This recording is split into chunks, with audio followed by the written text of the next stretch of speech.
up, everyone? It is me, your favorite actor, the Hollywood assassin, Marc Chouen, for another episode of Hollywood's Corner, brought to you by Shot of Wrestling.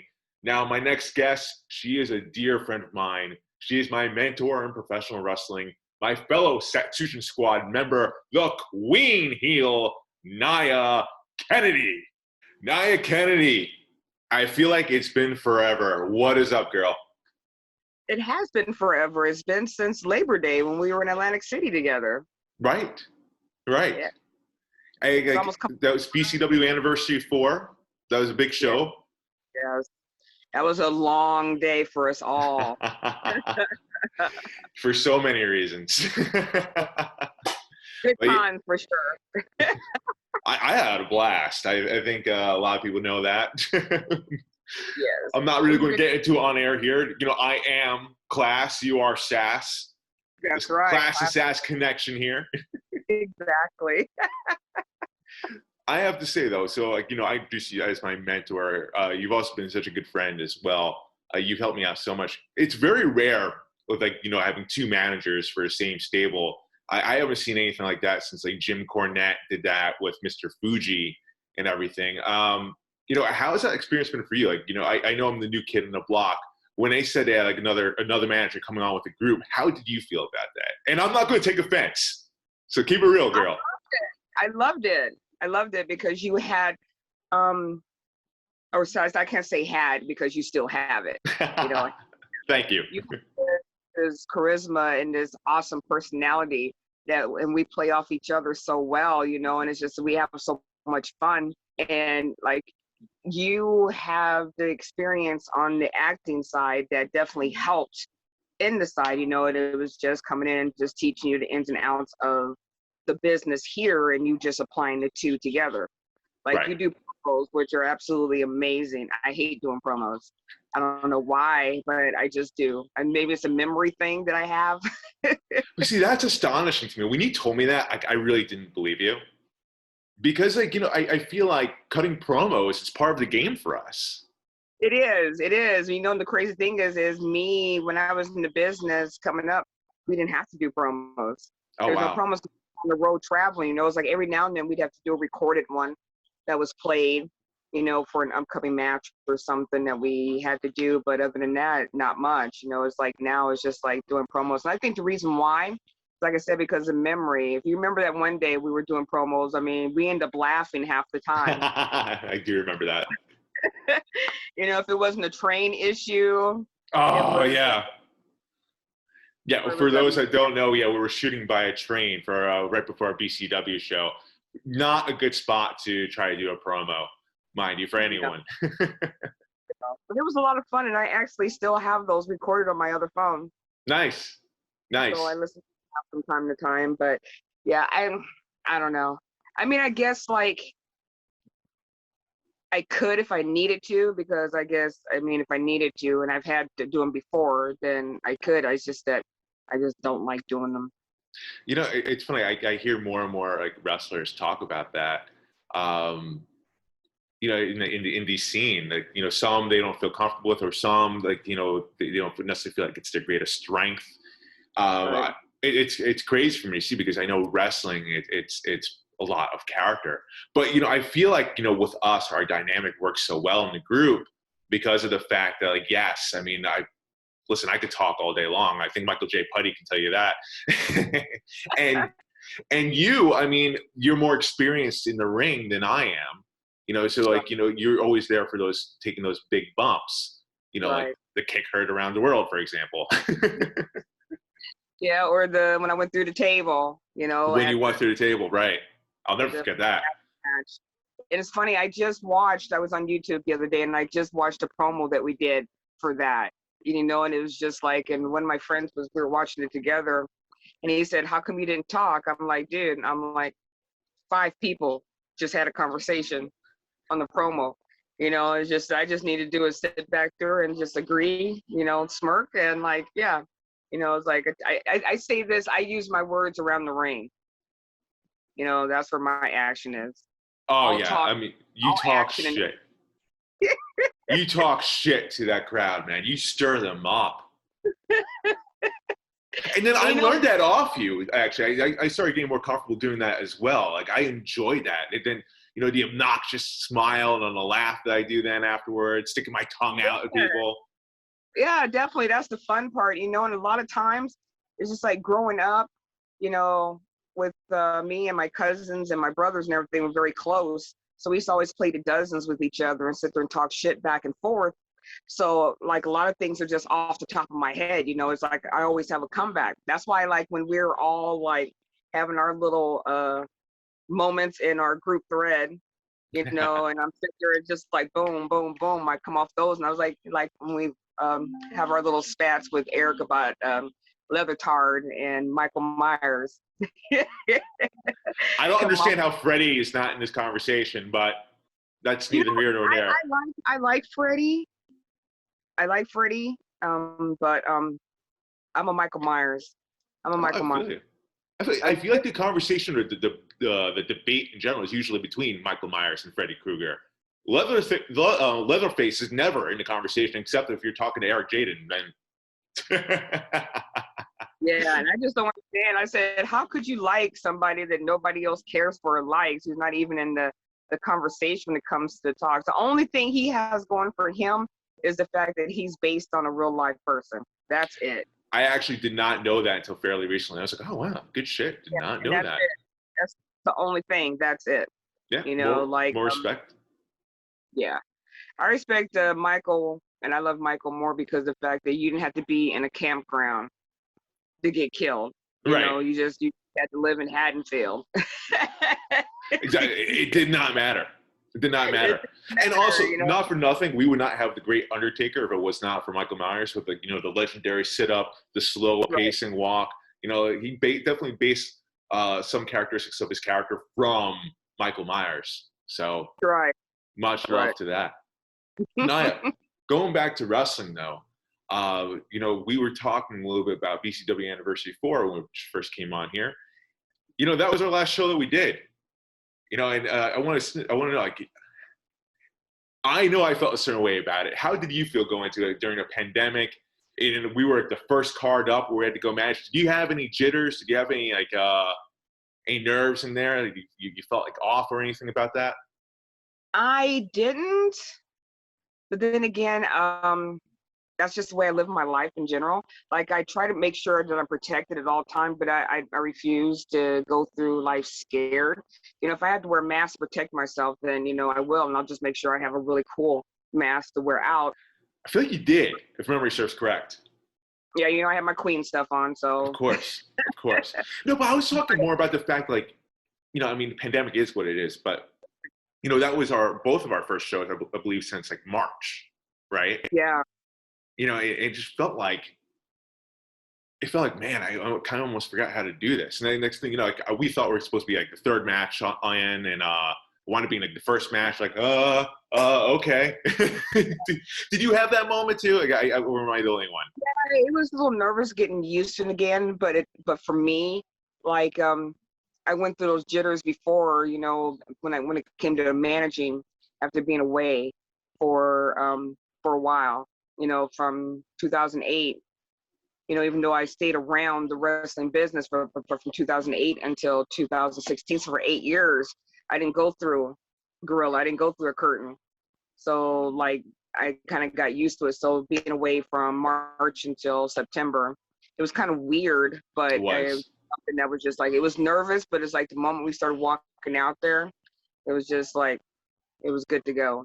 I remember feeling like the crowd was trying to feel us out too. Like I feel like the crowd was like uncertain how to act as well. So it was like a weird dynamic because usually, you know, we were talking before how like, you know, we talk shit to the crowd, we kind of rile them up a bit, and it wasn't even like, you know, we had a bad match in there. It was like Rick Recon and Blaze Haram. I mean, they tear it up every time. They had good chemistry with each other. It just seems like the crowd, it was just very awkward, I feel like, for everyone. Just because it was like during a pandemic, I guess. Yeah, and you notice, and also too, we were a little further away from the fans as far as ringside, where they're usually at least maybe 10 feet away from, 10, 15 feet away from the ring, from the ring. they were a little further behind. So it was like almost you'd have to yell at them to actually, you know, to interact with them. Right. So But I feel like, you know, as the show progressed, though, I feel like we all kind of got better. Even the fans too. I feel like it's like, okay, you know, this is good. Yeah, it was a lot of fun. You know, it was nice, and it was nice seeing everybody again, and you know, just being around the, as I say, you know, the home team for that show.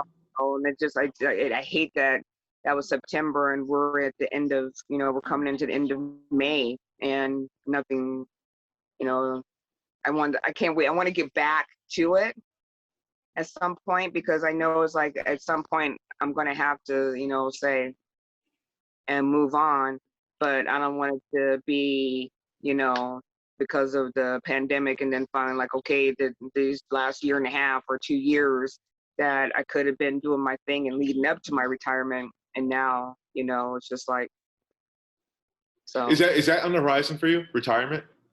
Yeah, at some point it will be because like at some point in time, it's time to step down and let somebody else go. I mean, I'll go as long as I can, but as far as like taking like the kicks heard around the world, you know, and going through tables and stuff like that, the recovery is longer, you know, and so like right now I'm going to like a back specialist and stuff like that to have my back checked out because like, you know, everybody, my doctor actually said to me and she was like, I really wish people would stop saying this, but it is not normal for you to wake up in pain. You know, and like have to have your body warm up and loosen up before you can actually start your day.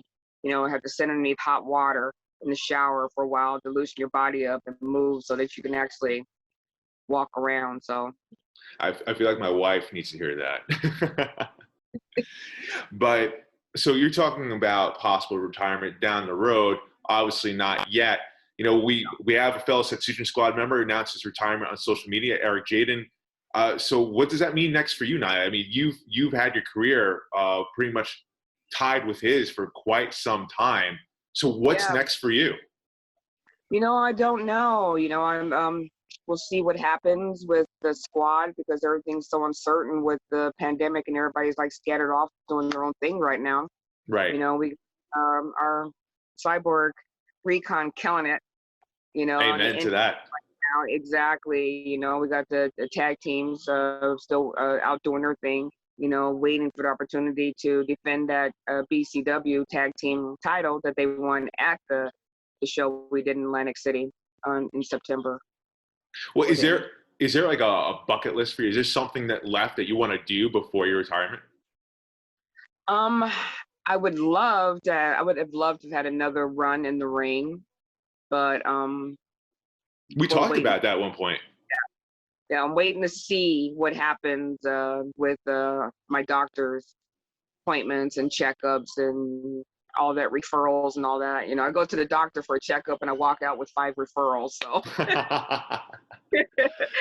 so it's everything. I hate doctors. I hate going to doctors. Same. You know, I will, and just being in pain as long as I have been with the wrestling and touring, you know, for all the years I did, that like, that's the only downfall is like, if something is going on with you health-wise and the pain, you can't tell the difference of the pain from the pain you're in, that's when you have issues, you know? So it's just going in and making sure that the pain that I have and have been experiencing is not anything more serious than my back's taking all those bumps. I mean, of course, you know, your health comes first. You know, as much as I would love to see you come back in the ring, as much as I would love to manage you and for you to become the next BCW Women's Champion, as awesome as that would be, you know, you gotta make sure you're good and healthy first. Yeah, you know, if I get all this taken care of and my doctor says, hey, you're good to go, and I can be in the gym and work out because I can't do anything as far as like a half-ass when it comes to being in the ring. If I can't do it like I did before, you know, at least if I can't give it 100%, then I don't want to do it. You know, I mean, like I know how there's some vets that be like, hey, okay, I'm not going to do this. I'm not going to do that. There's certain things that will not do because of the fact that some I just don't think they're necessary. But as far as like just making sure that I can actually go out and do what I need to do, and that's give the crowd what they paid for. Exactly. You know, they paid Exactly. for. I They feel you with love that. me or hate. So, Hey, listen, and if you gotta take a little less bumps to keep you around a little bit longer, I'll take a little bit more bumps. Yeah, I'll do that for you. I love you that much, girl. you too. We've taken a few in our journey so far. You know, that day I got you when you got flying, you got sent into the corner post into chairs. So, you know, I went flying that day. And yeah, I missed the kick heard around the world. yeah, I'm glad I got a little justice in those 2 chair shots. One was from me and one was from you. Oh. From Darius Carter. He got what he deserved. And I don't even think I'm finished yet, but we'll have to see what happens later on down the road. I don't think any of us are finished yet. I think the journey is just beginning for Sass and Class, for our adventure, for Satsujin Squad. I know we're going through like a whole different shift here. Right. I'm excited to see where that goes. We don't know, obviously. Me and you, we hope to be continuing part of that journey together to finish what we started. It may be a little bit different, but I think different can be good. Yeah, most definitely. What do you want to see next for Satsujin Squad before we end off here? What do you want to see happen? Like, you know, again, we talked about reshuffling, but what do you think is the biggest change that we can make? I think the biggest change we can make and that we need to make is be a tighter knit group.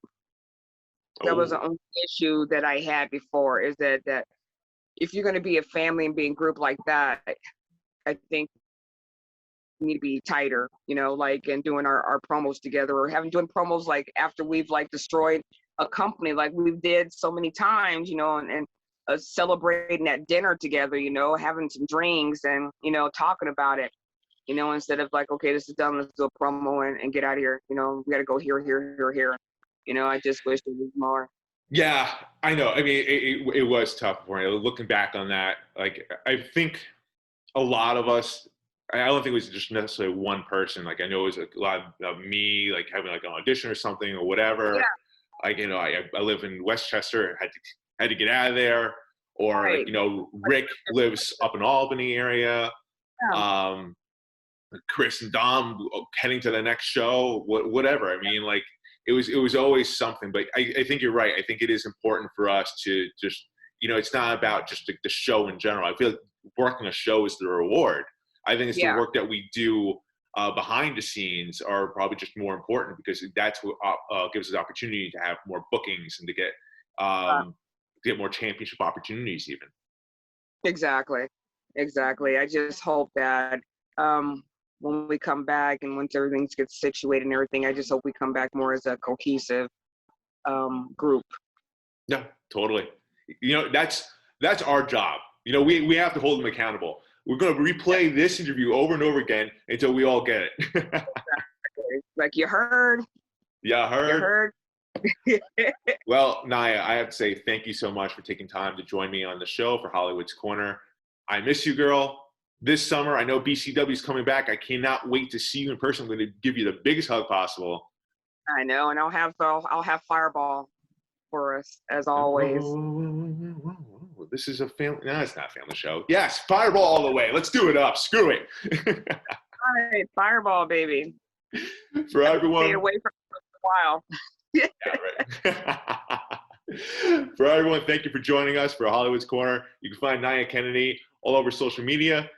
Meantime, you can follow Shot of Wrestling wherever you get your podcast from. We review weekly shows, we have interviews, we debate, we do it all for wrestling. Every Monday is a new show, so check us out. It's Michael J. Puddy and myself. In the meantime, everyone, Chouen is out.